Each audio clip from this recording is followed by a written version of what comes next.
Turns out brutes are not the only ones that can cast bones. Turns out Michael Murray and I are doing that pretty darn well because we got another Gravy Bones matchup coming up for you here, folks. This time it's going to be against Fang, Dracai of Blades, which we'll get into it in a little bit, but I kind of think it might be a slam dunk for the Fang. I can't wait to see the match because so far Gravy has been looking unstoppable. So seeing a stop here live would be really interesting.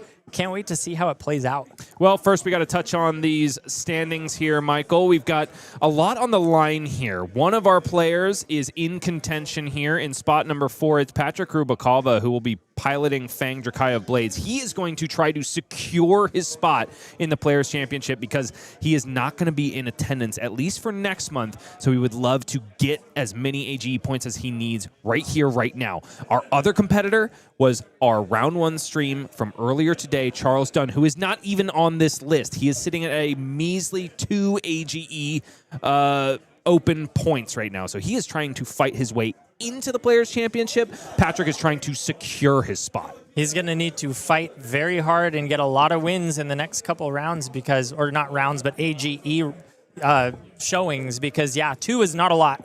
Yeah, speaking of next AGE showings, we've got the 28th of June for AGE New England. That doesn't matter to Charles Dunn or Patrick Rubakova because they are here in the West. They play at AGE LA. So they've got 2 opportunities before that Players' Championship. That'll be on the 13th of July and the 9th of August, both here at Top Deck Keep in Riverside, California, the lovely sponsor of AGE LA that has kept us humming all the way through this season 3. We thank you, Top Deck Keep, for being such an amazing facility and having awesome people for us to deal with day in and day out.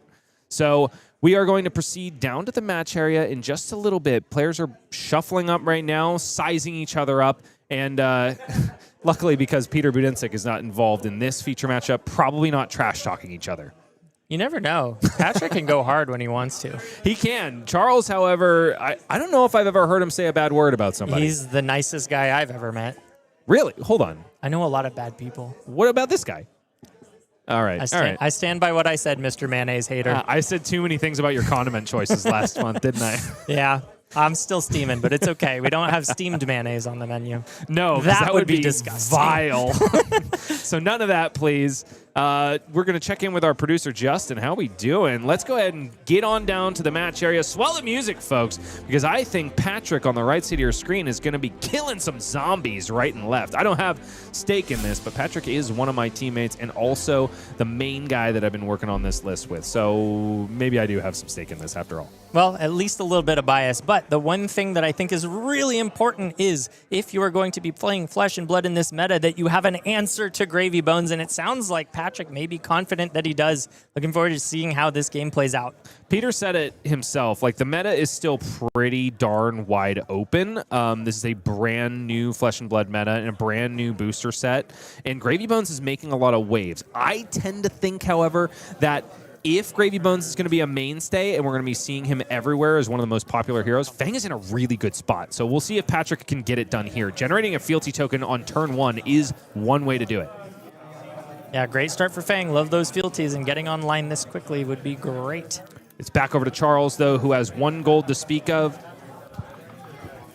And Portside Exchange coming out. Portside Exchange will generate that gold token, means 2 on the side of Charles Dunn. Also discarding a Sawbones, which is one of the more difficult allies for Fang to deal with, at least efficiently. Most of the time, one of those Obsidian Firebanes, plus any one of his attack reactions is going to be enough to get it done, but it is kind of a little bit overkill, which you don't really want to be doing. But that being said, zombie killing is a good thing to be doing for the warrior. Yeah, and Sawbones has 2 life, but can tap to prevent 1. Is that? That is correct. So the other option would be, say, a Pledge Fealty coming in for 2, but that wouldn't quite do it either. Exactly. So you definitely want to be overkilling Sawbones rather than underkilling him. That is for darn certain. That being said, a card for a card is a fair trade no matter how you play it. Okay, looks like a plethora of blues for Charles to choose from here. Sawbones is going to be resolved thanks to that Portside Exchange going into the graveyard. 1 floating, so he can swing this Sawbones or continue to do other stuff here. Could establish that chum from the hand by pitching the last blue that resides there. It's an interesting prospect. Developing the allies, but not converting their offensive value. It seems like a rough approach, but when Fang is not completely online with 3 fealty, it can be a little bit difficult for them to put up that much pressure. What is Patrick working with here? He's got several twists and turns of all different varieties, a yellow and a blue on top of a blaze headlong. And I couldn't quite make out that last card. But bottom line, there is a lot of non-attack action speed damage pumping he can do, which will play well into killing that chum. But Charles is not going to present it here. Sawbones coming in for 6 here without go again. Yeah, I didn't see every card in Patrick's hand, but I did see what looked like a lack of fealty generation. So not getting online as quickly as he would want. It's a Blade Flurry, the last card in the hand, which is rough. Patrick only has the Blaze Headlong, which is Draconic, in the hand. We didn't quite see what he pocketed in the arsenal, so he's really hoping that it's a Draconic attack reaction here. He's pushing forward that Balance of Justice, which is, I think, a massively good choice of a headpiece here, because Gravy is one to draw cards, if I know Gravy. Yeah, I haven't seen Balance of Justice in a long time, but this might be the meta to bring it back. I really like the choice here. From Portside and my hero power, yep. Yep, and Patrick popping it immediately here. Portside Exchange plus a hero power here means that Charles Dunn has drawn 2 cards. So Patrick going into this turn with 5 in the hand and 1 in the arsenal. What did he get for his troubles? Another Blade Flurry. Not exactly what he wants to be seeing here. Makes me think that that arsenal card is going to do some serious work here. Yeah, for his sake, I really hope it's a Draconic reaction. First card resolved here. Seems to be a yellow twist and turn. Patrick's got to commit here, though. Yep, yellow twist and turn here. +3 to the next dagger, and when this hits, you may attack with it an additional time this turn. The way he's playing this makes me think he does have the reaction, and there it is. And it's a great one here. It's Tooth of the Dragon, which means he is not wasting any more offensive potential. And because of twist and turn, saying when this hits, not when this hits a hero, it means that he still has 2 daggers to swing on this turn. Really nice use of that. 4 damage going through, 5 into that 2. So as you said, it was a slight inefficiency to clear. So Tooth of the Dragon is going to pump up this Obsidian Firebane, coming in for 4 now at Charles' face. But Patrick doesn't have any more Draconic attack reactions in hand. Looks Could like he he's be gonna thinking spend of the popping the fealty. fealty? I think he is. An interesting choice here because he could have elected to go with the Blaze Headlong. Probably going to resolve both these Blade Flurries and pocket the Blaze Headlong, I think. Yeah. So yeah, double Blade Flurry into an Obsidian Firebane that's already at 4. Means we're sitting at 9 here. Yeah, staying efficient with this hand, but going down 1 fealty sort of backwards on his ultimate game plan of making those daggers free. No, Patrick wants to deploy that Blaze Headlong here, so it's 4 go again. He's still got 1 resource floating to swing that 3rd dagger thanks to twist and turn. Patrick just wanting to put the life pressure on Charles as soon as possible. Give him no quarter. Yeah, and I actually really like this. I don't want Arsenal cards against a Gravy Bones if I can help it, just because of the Conquer the High Seas value is so high when you have that Arsenal card. It's a reasonable prospect. I do tend to like Blaze Headlong in the arsenal to remove some of those allies. It's a really key component to doing just that. It's also a 1-card Draconic play if you do, for example, have to block out a Conquer of the High Seas or a CNC and just send 1 thing back to keep your fealty. I definitely follow the logic, but Charles Dunn sitting at 22 is a low number for being this early in the game. I like that, at least. I love that for Patrick. Right now, Charles Dunn looking to resolve a Golden Tipple at the start of the turn. Thinking about the Gravy Bones ability, too, though. And yes, it is going to be blue Golden Tipple, discarding Chum, friendly first mate. Up to 3 gold and drawing a card is Charles Dunn. Sitting at 22 to Patrick's 36 here.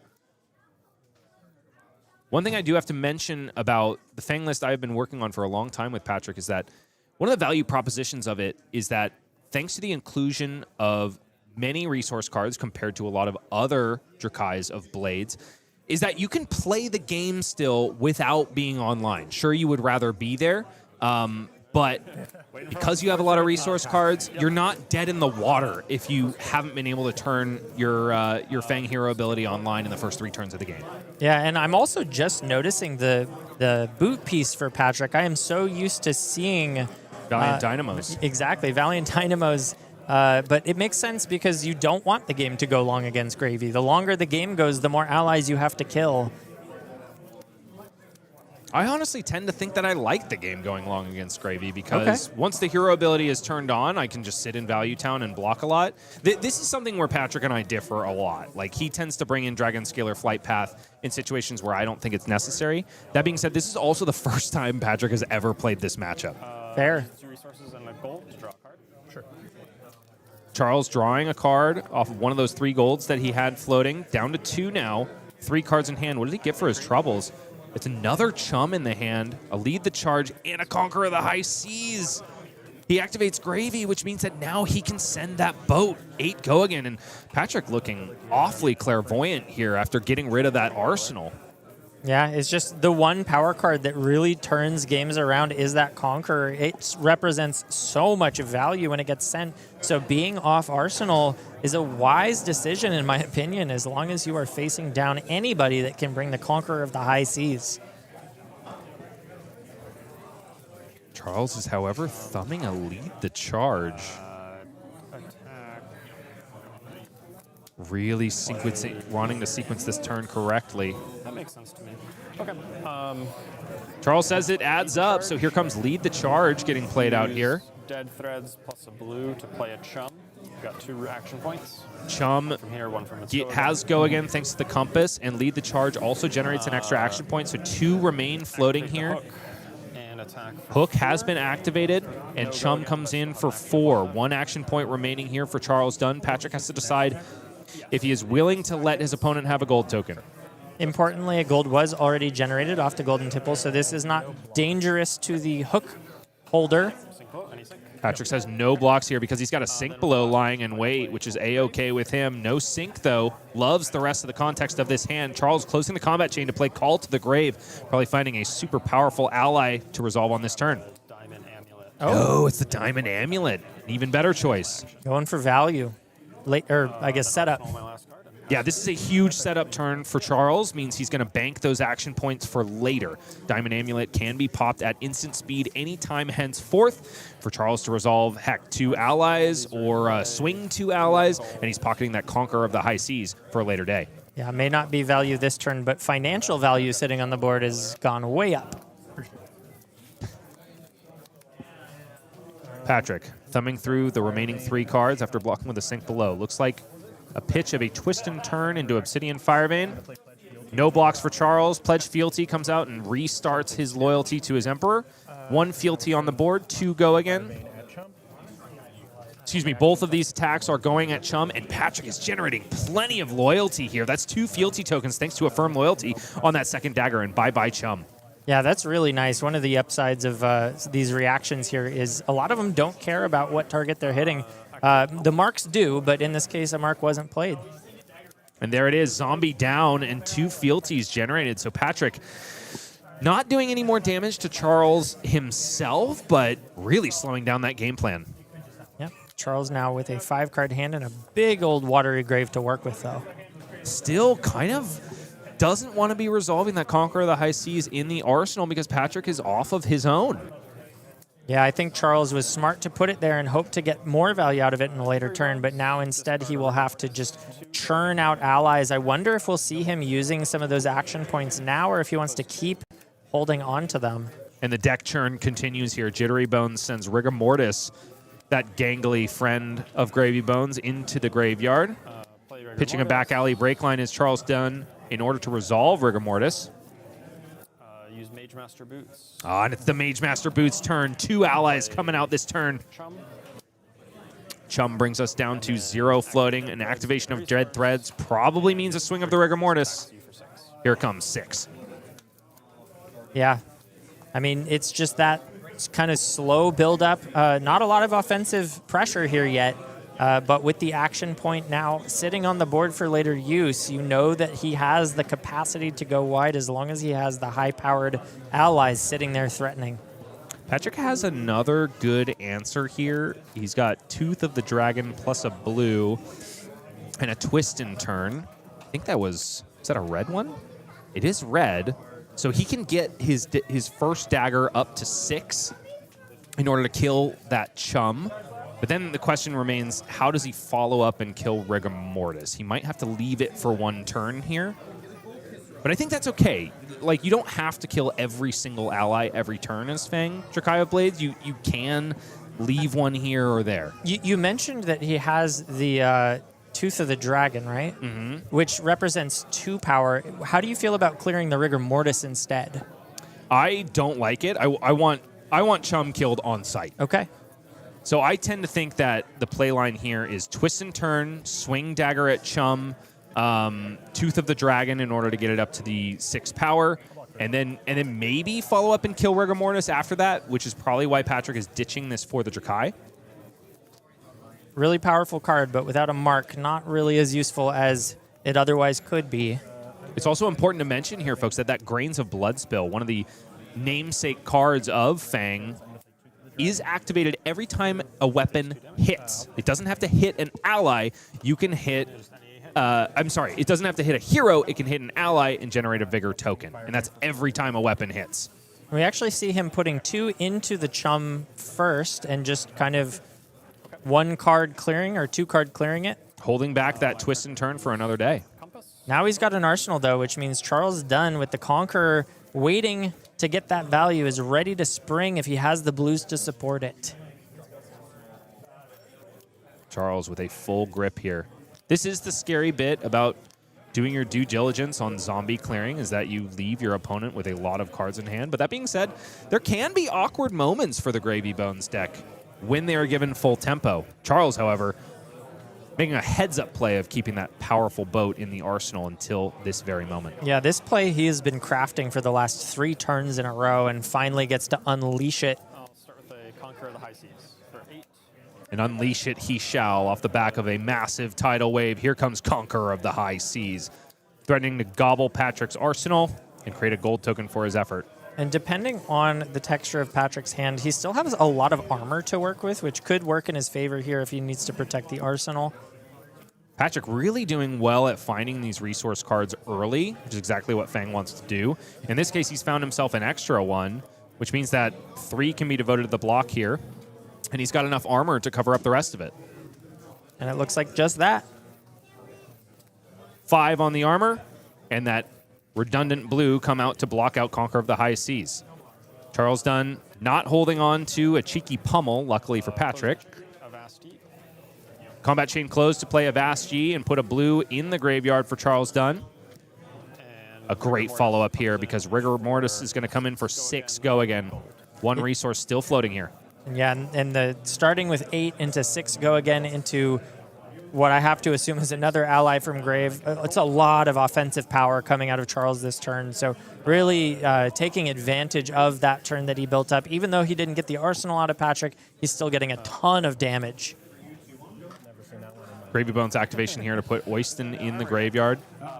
Charles immediately resolving that Oyston. I believe that is the first Watery Grave card played from graveyard this turn, which means Oyston will have go again. Charles still with a card in the hand. It's going to be pocketed for the arsenal later, but first, activate Gold-Baited Hook and swing Oyston. Attack for 3 on hit gold. 3 on hit gold. Patrick thumbing through 3 cards in hand and 1 in the arsenal. How to clear these zombies and also put pressure on Gravy Bones. He's got an Affirm Loyalty in hand, which means that if he keeps this full grip, he is going to be able to turn his hero ability on and have free daggers for the rest of this game. Yeah, which is pretty important to do here.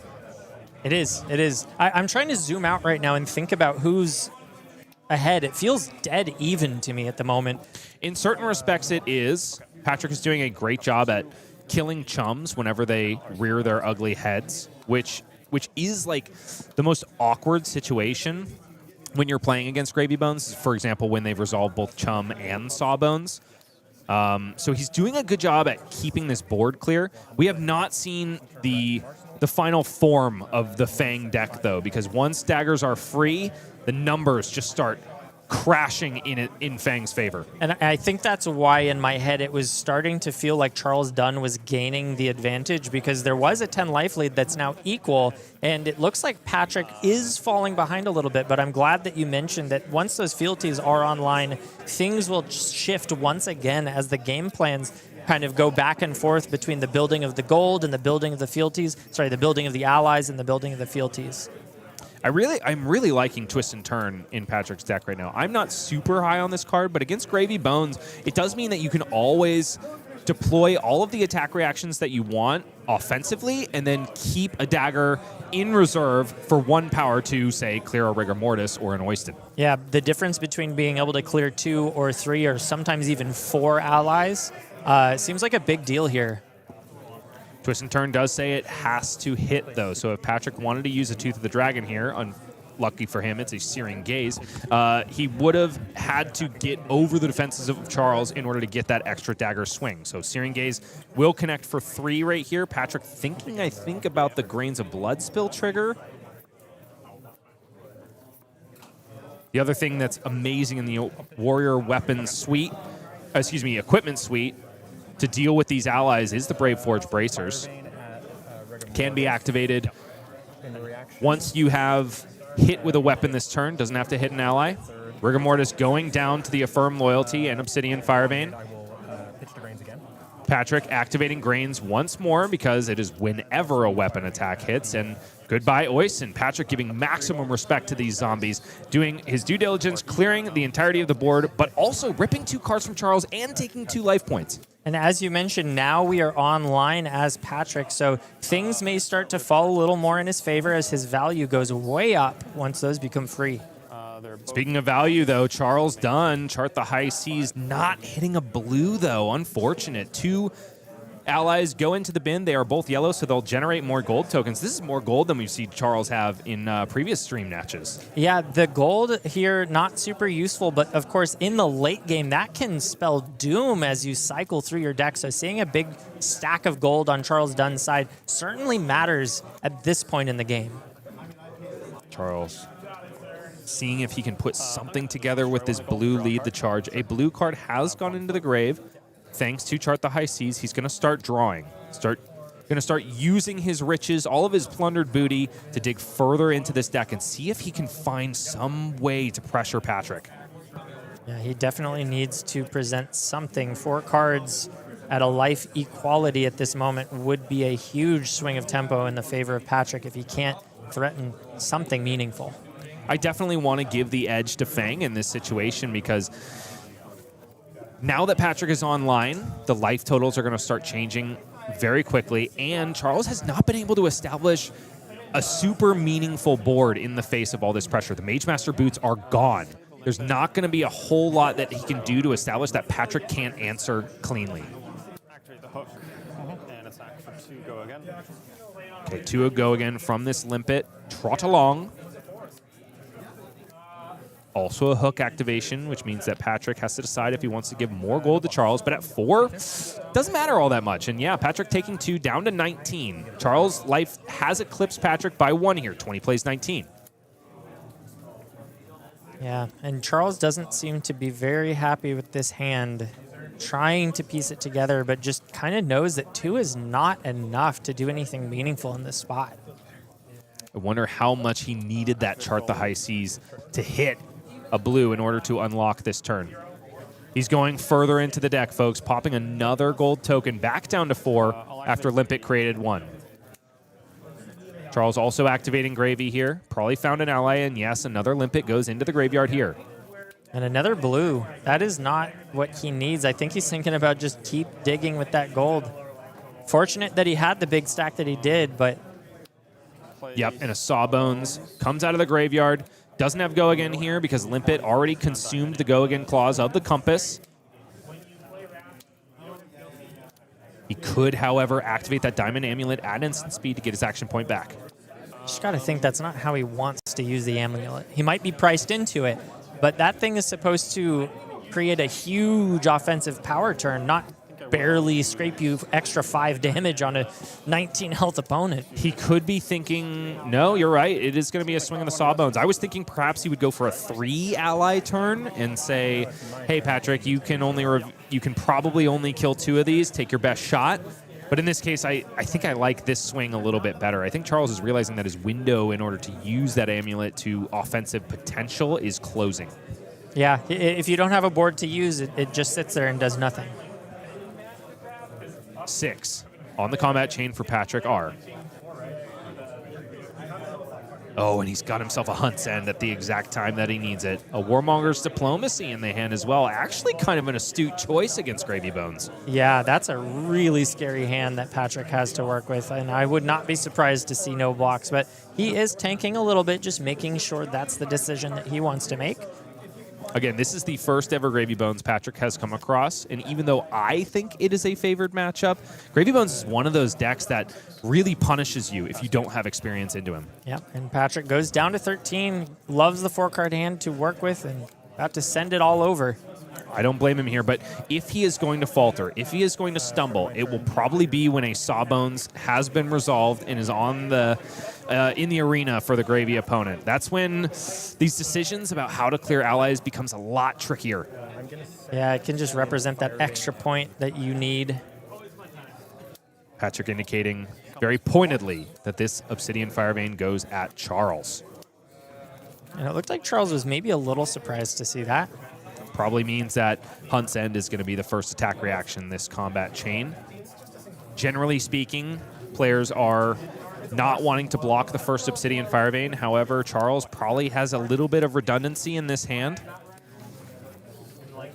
Yeah, Patrick thumbing his chin makes me think that he really wanted Charles to say no blocks here. Why would he want him to say no blocks? So that Hunt's End converts wholly to the life total. It does make sense. I think you still send it, honestly, because otherwise he's holding a Long Whisker Loyalty and a Searing Gaze, so you might as well get added value there. Right. The Long Whisker Loyalty coming in at the end would be nice. You get all the modes activated instead of just the one. He's only going to be able to get 2 here unless he utilizes the Dragon Scalar Flight Path, which he has got complete green light to do thanks to the fact that he generated 2 Vigor tokens on the last turn. If he chose attack again and then attacked at an ally, that would be a pretty efficient way to clear it. Huge. Okay, so Hunt's End, yes, is going to be the first attack reaction here. 3 should get in unless Charles has something to say about it. Any further reactions? No, I'm passing. No further reactions. Pass priority, says Patrick R. And 17 plays 13 in the favor of Charles Dunn at the moment after connection. I'm curious how much of a decision it's been on Patrick's side to stay off Arsenal. He's been doing that pretty much all game, and I do like the decision into the Conqueror, but sometimes it's just that your hands line up and you play them all out, and other times it's a very calculated decision. I will say Patrick is a very foot firmly on the gas kind of Fang player when it comes down to it. His decks generally slant fairly aggro. His main hero besides Fang is Dash.io. He loves to boost his way through games. So it might just be a playstyle thing. Long Whisker selecting.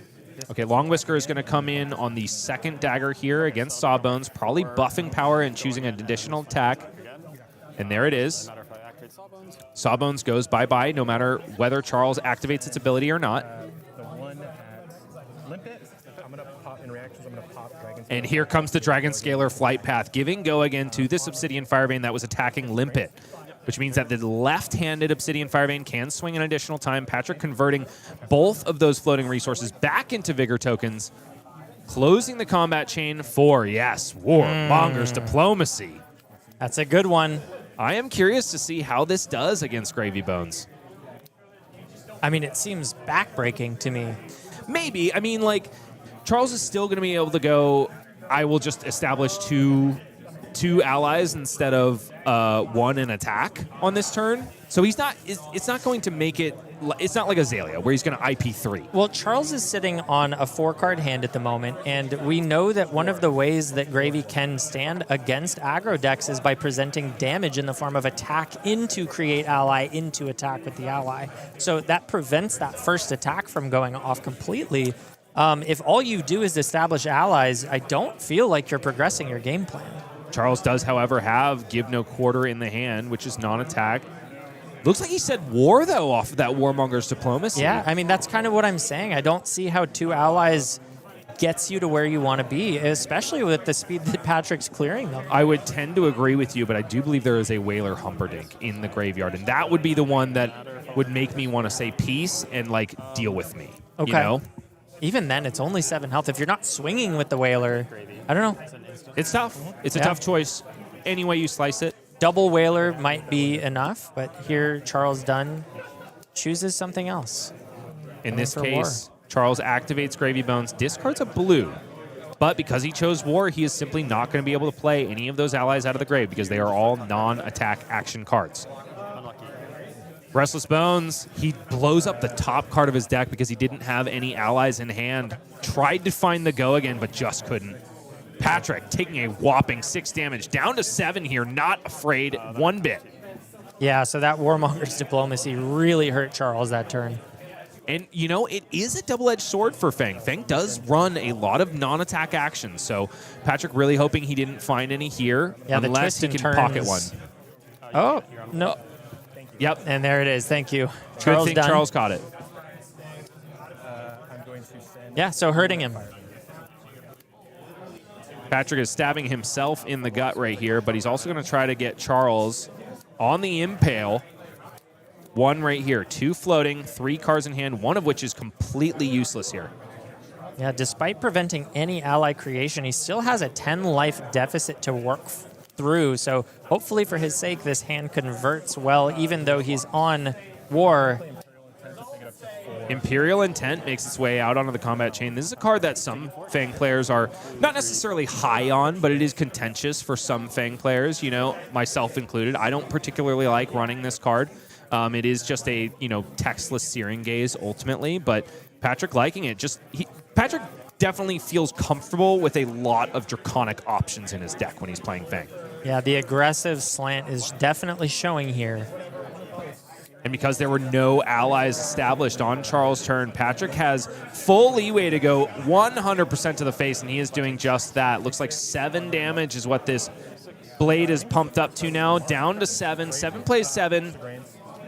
And Patrick still has things to do. It might be yet another Warmonger's Diplomacy You can't if he because- could. If he could, Michael. Yeah, so the Warmonger's Diplomacy IPing Patrick as well. Now it's 7 plays 7, and Charles has another full grip. Definitely a whoopsie-doopsie for Patrick because he could have converted one of those cards for 3 defensive value on that Restless Bones on Charles' turn. Charles is now free from the Warmonger, so he's going to go ahead and play a Chart the High Seas. Another sort of miss there. Lots to work with in that Watery Grave, but no resources off the back of this one. For a blue here. So interestingly enough, Patrick could have converted that Warmonger's Diplomacy into a Vigor token and an activation of the Braveforge Bracers as well. Just an activation of the Grains of Blood Spill, not the Braveforge Bracers because that's a non-attack action. True. Sitting on 2 Vigor, I think he did on both occasions. Destroy a gold's draw card. Sure. True, you are absolutely right. So no, he had to keep the Warmonger's Diplomacy, unfortunately, even though he couldn't play it.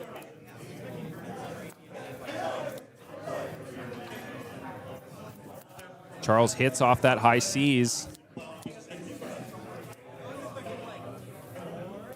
This building is a buzz, Michael. The energy is out of control in here, and it's not just Flesh and Blood players. We've got games of all types here at Top Deck Keep. A destination here in Riverside for all things cards. Golden Tipple, discard to create a golden draw card. Golden Tipple discarding Whaler Humperdinck. I think the second that is in that graveyard here. This Tipple is in the red, so Patrick facing down a non-zero amount of damage here. His life total is dwindling. 7 plays 7 here, and Charles still has 3 cards in hand. No, I'm actually a little bit worried for Patrick. 7 life is not a lot to work with, and if you ever find yourself falling to the back foot against a Gravy Bones and putting cards in front of allies to keep yourself alive, you are in a bad spot.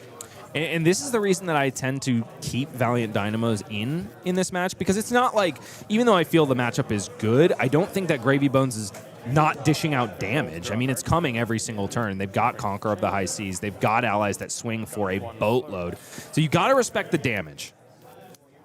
And Patrick is doing just that with the block. 4 cards left to work with as Charles works through the rest of his turn. And he's got a Chum in hand. Can he find a way to resolve it here? That could be really rough for Patrick. Yeah, Chum is not what he wants to see right now. Gravy has not been activated yet. Draw a card. Patrick already forced to sacrifice a bunch of his offensive potential, blocked with an Oath of Loyalty, which is really interesting because once Fang is online, you tend to want to just block with those blues that don't represent offense. But really seeming to value that Warmonger's diplomacy. Perhaps thinking that he has to line up a one-card play. Could be. I think Patrick stumbling a little bit last turn is biting him right now. He's got a Sworn Vengeance in the arsenal. It looks like Charles Dunn is considering discarding a Sea Legs off of that Gravy Bones activation instead of the Chum. I saw him start to reach over. Charles trying to wet his whistle, but no, it's the friendly first mate that makes its way into the graveyard. Which means that he has a yellow in hand and a blue. To draw a card. And he was so rich all the way through this game. Charles Dunn was up to 5 gold at one point and back down to 0, showing how powerful it is to just be able to draw cards on demand. You got to spend it to make it, Bryce. Scared money don't make no money, Michael. That's right. This is a bit of a clunker, though. Not ideal.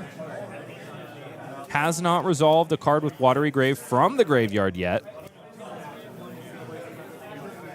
Yes, it is 2 Whalers in the graveyard, a Rigor Mortis, a Chum, and 2 Limpets. Charles got to make the right choice here. Yeah, a little resource shy for the Whalers. I could see a Chum, but there's still, he needs to convert 3 cards and then maybe the Arsenal, although that's pretty safely parked. He has resolved a blue card, right? We started off with a Chart the High Seas, I think. Yeah. Yeah, I think that was this turn. There is one in the pitch, too, though, so now I'm sort of questioning it, but I believe we've resolved a blue, so the Watery Grave should be online. But with Mage Master Boots gone, with the Diamond Amulet gone, Charles is only going to be able to either resolve 2 allies or resolve an ally and swing it. If he goes for the latter line, he is not going to threaten Patrick's life. There's no way. 5 to play Chum. Chum is going to be the choice here. But the follow-up, gold-baited hook into, yes, swing Chum.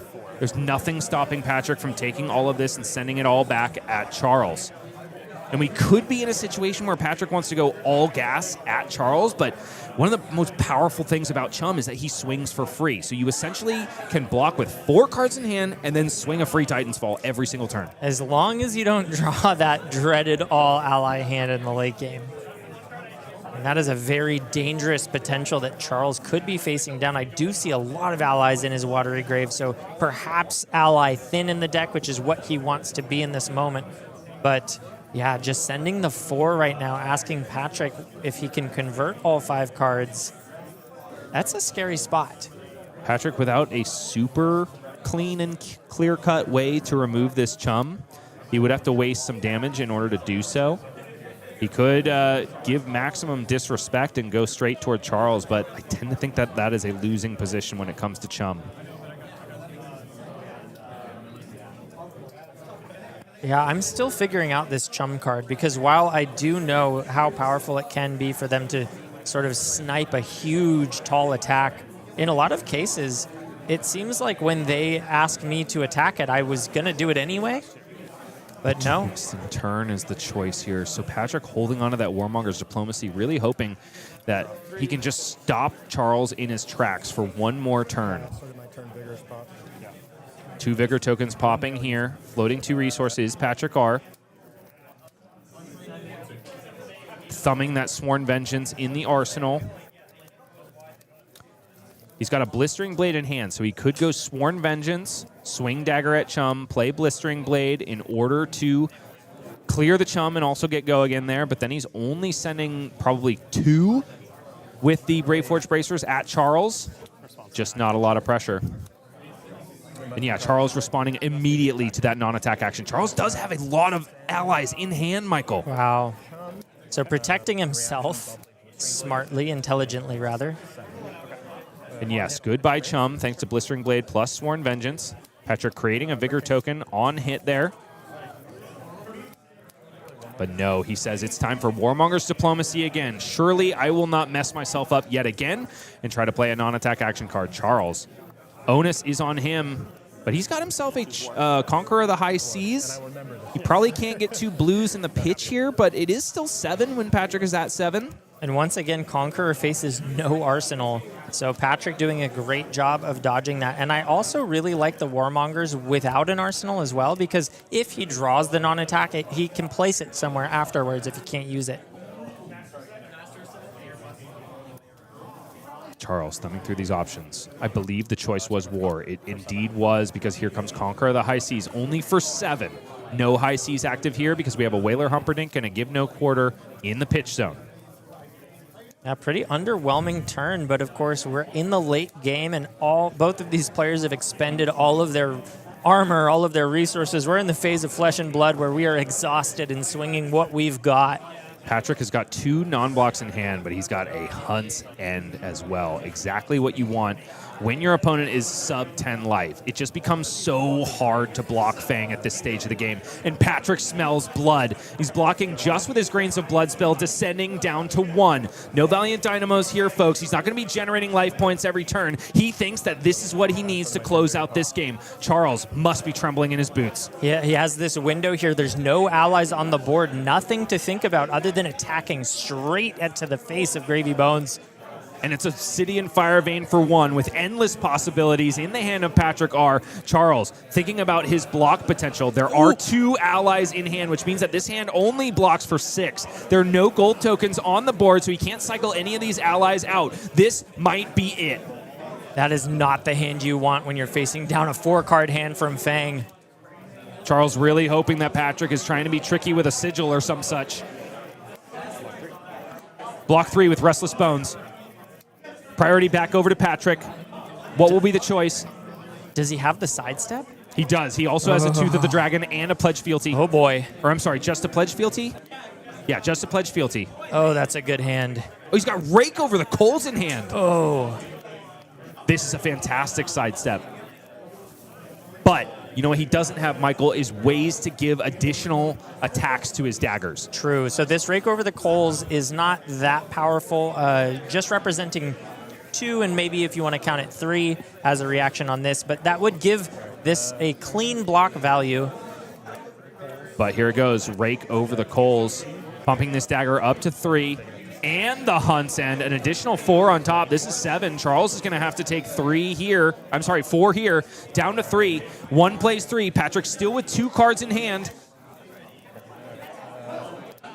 He's got the Pledge Fealty, which represents very little offensive capability here. Charles, however, only can block with 1 card in hand. And the Dead Threads, if he so chooses. This could be it. Blocking 4 on 2. Patrick has the answer right here. Blistering Blade will get this up to 6. And not quite leak through, but it's still going to be pretty darn good here. Charles down to 1. 1 plays 1. Patrick parks that last card in Arsenal and moves to end. Surviving that turn is a huge deal for Charles. 3 cards in hand to work with. I mean, it won't be the biggest Gravy Bones turn you've ever seen, but with Patrick sitting at 1-2, this is now a very, very close game. Patrick has worked through a lot of non-blocks in his deck, though. Every single card in this hand does have a block value, only one of which is 2. The rest are 3. Give No Quarter out of the arsenal for Charles Dunn. He's got 2 yellows in hand. How is he going to put this together? He needs a miracle from his pirate buddies. Oh, if he had more blues to work with, we could be looking at something huge, but just the Rigor Mortis coming out, which not is a free lot. thanks to Give No Quarter. Just attacking for 6 here. This is exactly what Patrick wanted to see. He has the green light to block with 2 cards and send back his Wrath. And this is the hardest part of the game, sitting across from Fang. Every single dagger representing potential reactions. It's so hard to block at 1 life against a Fang. Charles, without any defense reactions to speak of, he's going to have to give 2 cards to this dagger in order to give it maximum respect. Or I guess that's minimum respect in reality. Yeah, you can't afford to just give 1. Which then allows Patrick to simply play Pledge Fealty from Arsenal and go to the next chain link. Yep, the Fang version of Twinning Blade coming out here, just saying, thank you for the 6. Let's try again. And yes, Patrick says, I do not care about this rigor mortis. I'm going to take every single card from you anyway. You're not going to be able to swing with him. And so then Patrick, if he can't get over... Oh, no. Which why go over when you can go to the side, my friend? Fang, Dracai of Blades takes down the Shipwrecked Looter. What a game. That was close. These are back-to-back opens for Patrick, where he is absolutely dominating on the Draconic Warrior. 4-0. He's locked. He is locked, baby. There is no question about it. And honestly, with this few number of players here today, 27, Charles Dunn may not completely be out. Okay, yeah, potential to bubble as long as he keeps going hard. Of course, there's a lot of good players here that he still has to get through. One of the things about a small AGE is typically the people that show up are the killers. 100%. And there's a lot. It's a density of killers today. And there's no question about it. Charles Dunn is absolutely a killer, but he is fighting for his position in the top 16 going into the Players' Championship, something that is usually just assumed whenever we go into an AGE season. Like, we know Players' Championship, we're going to see Chris Iali there. We're going to see Charles Dunn there. We're going to see Zachary Wallach there. Right now, it is not a for sure thing for Charles. And Patrick stomping on the little guy who is just trying to carve his way into that top 16. Poor Charles, 2 points. That's all he's got. Yeah, I feel bad for him, but I'm happy for Patrick as well because he's sporting my favorite deck in the format at the moment. Well, like you said, Charles may still have a fighting chance, so we'll have to wait to see how the rest of the games play out today. One more round to go until we get to our top 8. Looking forward to it. And we're going to talk to the Patrick Zombie Killer Greasy R in just a moment here. We'll give a little shout out to him, a little interview action, and then we'll be back with more Flesh and Blood after this. Don't go nowhere. Welcome back, folks. We are joined here with the winner of the last game, Patrick R. Fang versus Gravy Bones. And I heard that this is your first time playing the matchup. How did you feel going into this? Well, yes, first time playing the matchup. I had heard that it was Fang favored, and I thought I was locked already, being at 3-0. So I was like, okay, this is a relatively stress-free game, and it's against Charles Dunn, who's an incredible player. So I thought, what could be like a better first matchup? Yeah. Given that I think I definitely could have played a lot better there, and Charles got unlucky, I think. Okay. And he's such an incredible player. I am starting to get solidified that this is a matchup that maybe Fang is very well equipped. Given that Bryce keeps saying it, but I mean, I caught a misplay here and there. I certainly wouldn't have said that you played poorly, and the game came down to the wire. I mean, 1 life to 1 life. Like, you know, at the very end, you had the damage, and he did not have the block to finish things up. But I mean, even at the second to last turn of the game, he dropped to 1 and like stayed alive, and wow, that was a really entertaining match to watch. Yeah. No, I look, we're always our own harshest critic. Sure. I think that my draws lined up pretty well with what he was trying to do. I was mostly referencing that turn where I played a Warmonger's Diplomacy and then forgot that I couldn't play my own. Yeah, you missed the 3 life, right? Because you should have blocked. I think I would have saved the 6 life because I had another Warmonger's. I probably would have just given it. Sure. Yeah, I think. But just because I felt like I was in a pretty favorable position at that point. And so I made it a little closer than it had to be. But I think, Charles is such a strong player. So it's just, I feel like picked up some of the play planners from Gravy while playing it. And so hopefully I won't have a similar punt in the future. Yeah, well, you are currently sitting at 4-0 on Fang. An excellent showing today. How have your other matchups gone today?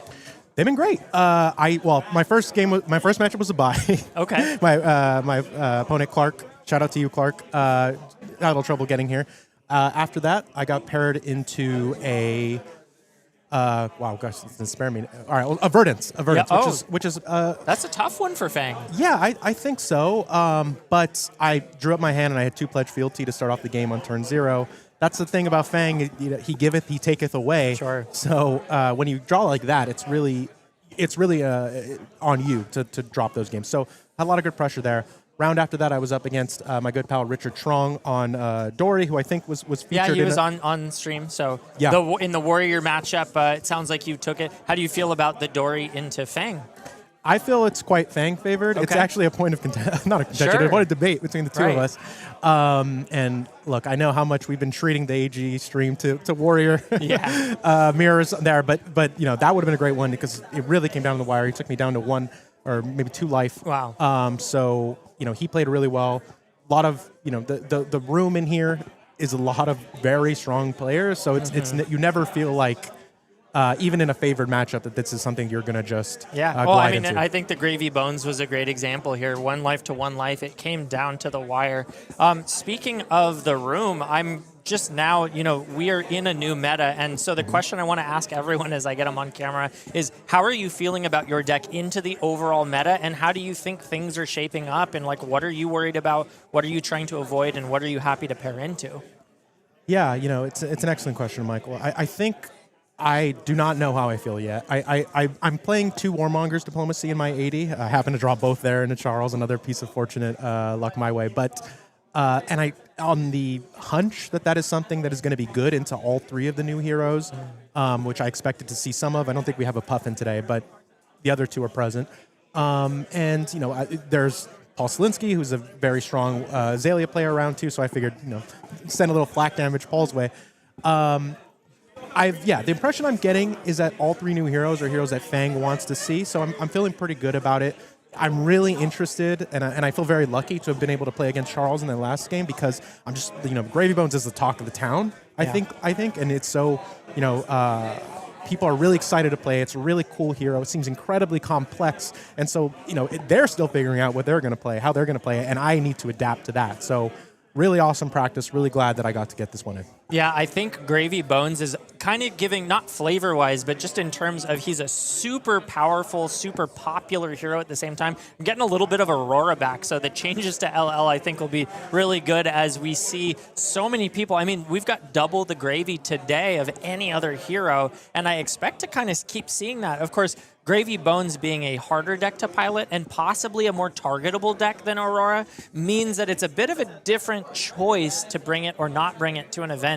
But he's cool, and I think that plays a lot into why we see so many of them. And I think, just to piggyback off of the Aurora comparison, Aurora was a very powerful deck, but also I think a little bit more streamlined in her play pattern, so folks could sort of just like buy the Armory deck, and then I guess they had like a month, but they can learn it from there and play it in CC. Gravy Bones seems incredibly complex, at least to me. I know Aiden Kwasniewski of 3 Floating fame is here, and he told me that this is his first ever game was round 1 here, and I can't imagine that. Just like the depth, as somebody who tried to learn Gravy Bones for the Calling in Las Vegas last weekend, how complex this is. So it's going to be a really interesting sort of next few weeks to see how that develops, and I'm looking forward to watching back games on streams such as this of people who are really skilled like Charles piloting the deck. Yeah, it's like a bunch of people who don't know how to play the deck fully optimally against a bunch of people who don't know how to play against the deck fully optimally. So it's a very sort of, we're all figuring it out together kind of situation. And even commenting on that, I know that Gravy's story for U.S. Nationals was, wow, what a powerful breakout hero. But I think looking at the win rate, I don't know what it was by the end of the tournament, but I think day 2, he was like sitting at 45%. Was not impressed by the overall win rate. So I'm sure that there are some people that have it figured out and others that just haven't quite gotten there yet, or it could be that there's bad matchups. So I don't know why he wasn't sitting at the 60% of Verdance, because they both got into the finals. But there certainly seems to be a little bit of a difference in either what can target him down or the skill or understanding that it takes to pilot him effectively. Totally, and because we can talk about win rate at large here, but then when we look at the final tables of these things, we've got Jacob Shaker losing in the finals to Majin. My teammate Austin Summers had a really strong finish on Gravy as well, and then of course Brody winning I think it was a Battle Hardened, right, on Gravy as well. So clearly, when you put it in a really skilled player's hands, there's a lot to be figured out there, and so it's just I'm a little bit intimidated by how because ally decks can be so scary, especially for us meager warrior players to sort of try to clear up. But I'm really looking forward to seeing how that develops. Yeah, it's funny you bring up warrior players, because I was just thinking about how Colin Erickson has been stuck to Kasai the entirety of his Flesh and Blood career, despite the ups and downs, but mostly downs of how Kasai feels and is positioned. But he doesn't care about Kasai's win rate. He cares because he wins with her. So it doesn't matter, folks at home, whether your deck is positioned well or feels good or has a high or low win rate. If you're winning on them, play your deck. Yeah, and to add on to that, I know there are some Colin fans out there. I consider myself a Colin fan. yeah. I'm actively trying to convince him to move over from Kasai to Fang, play the better warrior. We'll Good see how luck that with goes. Yeah, maybe when she LLs. Maybe, yeah, in a couple of years. Cool. Well, are there any shout-outs or any comments you want to make outside of the realm of what we've just been talking about? Well, massive shout out to the AGE team for putting all of this together, especially Always. a week after Nationals, which I know for a lot of us exhausted still. I'm tired myself. I wasn't even supposed to be here today. I'm glad I am to hang out with the folks in the room and then also the folks Yeah, watching. and to take it all, you're on a tear. Yeah, I'm doing all right. We'll see. We still have finals to play. And of course, But you massive, are locked in. I am, yeah. And a massive shout out to the guy who gave me a ride, Richard Trong of Turn Zero. Shout out to Turn Zero in K-Town. Wow. No respect to the driver, huh? Taking him down. Well, look. You're making up for it here. Yeah. So thank you so much for joining us. We're going to wrap it up here. Don't go anywhere. We've got more Flesh and Blood coming up soon.